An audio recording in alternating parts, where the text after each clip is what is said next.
नमस्कार दोस्तों, स्वागत है आपका हमारे आज की इस नई वीडियो में, जिसमें हम आपको बताने जा रहे हैं कि कभी भी जब भी आप अपने बैंक में जो है वो कैश डिपॉजिट कराने जाते हो तो क्या आपका चार्जेस कटते हैं उसमें या नहीं।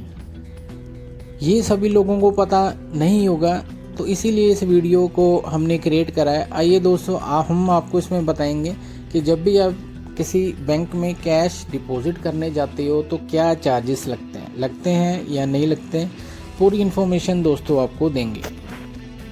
दोस्तों, आज की डिजिटल दुनिया में वैसे तो कैश पे लोग कम ही काम करते हैं, लेकिन बाई चांस अगर कैश हमारे पास आता है कहीं से या कोई बिजनेसमैन के पास तो रहता ही है, जब भी हम सबमिट करने जाते हैं तो होता क्या है, अगर आप बैंक में 50,000 रुपीज़ या उससे कम का जो है वो कैश डिपॉजिट करोगे तो दोस्तों उस पर आपको कोई चार्ज नहीं पड़ता।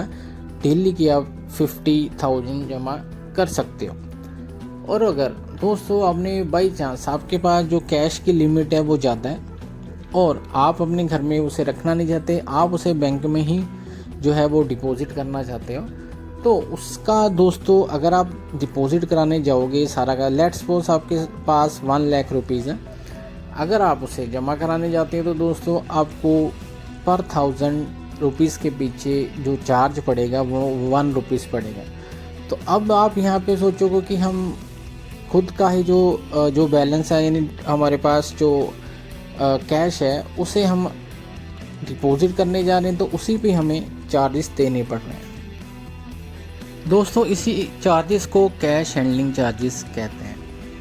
तो ये जो है ₹1 पर 1000 के पीछे हमें जो है वो पे करना होता है, जिसका मिनिमम जो है अमाउंट 50 रुपीज़ हो सकता है और मैक्सिमम जो है इसका 5000 है।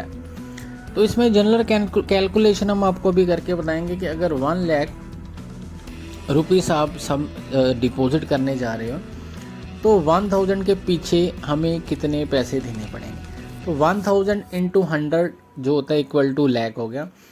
1000 के पीछे अगर हम 1 रुपीज़ पे कर रहे हैं तो टोटल 100 के पीछे हमारा 100 हो गया। तो ऐसे ही दोस्तों अगर आप 2 लाख डिपॉजिट करने जाते हो तो 200 होगा, 3 लाख डिपॉजिट करने जाते हो तो 300 होगा। तो ऐसे ही है। तो ये हर एक जो है बैंक वो ऐसे ही कैश हैंडलिंग चार्जेस लेता है, लेकिन ये डिफ़र करते हैं बैंक टू बैंक। आज हम आपको जो बता रहे हैं वो कैश हैंडलिंग चार्जेस हम जो आपको केनरा बैंक के बता रहे हैं। इसमें आप देखिए ये 1 जुलाई को ये जो है नोटिफिकेशन आया था। एग्जिस्टिंग चार्जेस जो थे वो थे ही, लेकिन रिवाइज चार्जेस हम देखते हैं। लो दोस्तों, केनरा बैंक वालों ने 50,000 पे भी जो है लिमिट बना रखी है कि 3 transaction free in a month, उसमें कोई चार्ज नहीं पड़ेगा। अगर आप 4 ट्रांजैक्शन करने जाते हो 50,000 की तो वही एप्लीकेबल जो है कंडीशन उस पर भी रहेंगी जो अबव 50,000 के है। तो 50,000 का जो है ऐसा नहीं है कि पर डे हम करा सकते हैं, 3 ट्रांजैक्शन तक हो जाएगा पर डे, लेकिन जब 4th डे आप दोबारा 50,000 सबमिट करने यानी डिपॉजिट कराने जाओगे तो दोस्तों चार्जेस वही हैं। ₹1 पर 1000 के पीछे पड़ता है। मिनिमम इसका 50 रुपये बनता है, मैक्सिमम 5000 जो है हमें चार्ज देने पड़ सकते हैं पर ट्रांजैक्शन प्लस GST चार्जेस।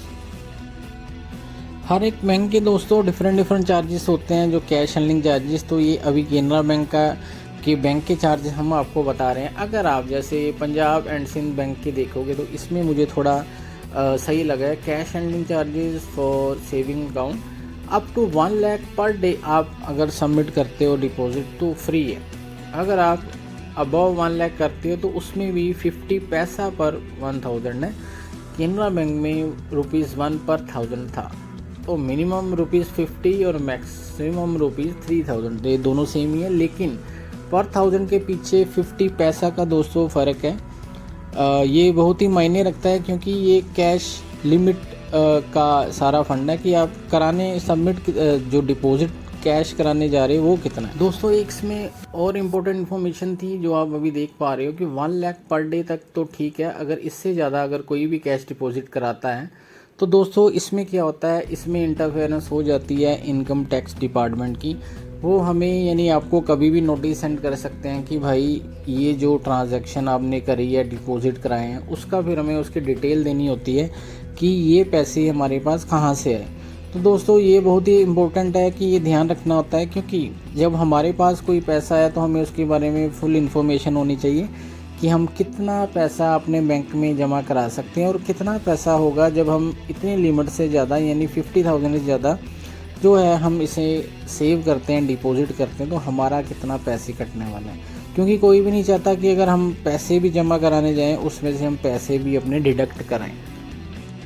तो दोस्तों बेस्ट ऑप्शन यही है कि डिजिटल मेथड ही यूज़ किया जाए, जैसे जीपे या जो हमारा नेट बैंकिंग होती है, फ़ोन बैंकिंग है, मोबाइल बैंकिंग के थ्रू, एप्लीकेशंस के थ्रू हम यूज़ करते हैं, तो उसी के थ्रू ही जो है हम ट्रांजैक्शन करें ताकि वो डायरेक्टली जो हमारे अकाउंट में है और उसकी डिटेल बाय डिफ़ॉल्ट, क्योंकि हमने पैन कार्ड और आधार कार्ड दोनों सबमिट किए होते हैं, तो पैन कार्ड के बेसिस पे हमारी सारी डिटेल ऑलरेडी होती है। इनकम टैक्स वालों की जो दोस्तों वेबसाइट होती है वहाँ पे हमारी सारी डिटेल पैन कार्ड के बेसिस पे होती है, तो वो वहाँ से ईज़िली उन्हें पता होता है कि कहाँ पे किस बैंक में कितना पैसा है और कितना उसे इंटरेस्ट मिल रहा है किसी भी बंदे को, और कौन कौन सी उसने सेविंग कर रखी हैं, सारा उसके उनके पास डिटेल होती है। तो उसके बेसिस पे अगर हम सब कुछ सही कर रहे हैं, उसके बेसिस पे कोई प्रॉब्लम होती नहीं है इनकम टैक्स पे कर रहे हैं। अगर कहीं पे कोई दिक्कत है, वो ट्रांजैक्शन के बारे में हम उन्हें बता नहीं पाते हैं या जस्टिफिकेशन नहीं दे पाते, तो तब प्रॉब्लम होती है, किसी भी समय नोटिस आ सकता है। दोस्तों अगर आपको हमारी वीडियो अच्छी लगी हो तो वीडियो को लाइक ज़रूर कर दीजिएगा, चैनल को सब्सक्राइब कर देना, क्योंकि जब भी आप चैनल को लाइक और सब्सक्राइब करते हो तो हम मोटिवेट होते हैं और अच्छी से अच्छी वीडियो आपको और देने की कोशिश करते हैं। इन फ्यूचर आपको ऐसी वीडियो दोस्तों हमारी तरफ से मिलती रही। तो हमारी वीडियो पसंद आई हो तो चैनल को सब्सक्राइब करना मत भूलना, चैनल को शेयर कर देना और नोटिफिकेशन बेल आइकन को प्रेस कर देना ताकि आपको आने वाली इम्पोर्टेंट वीडियो इन फ्यूचर मिलती रहे।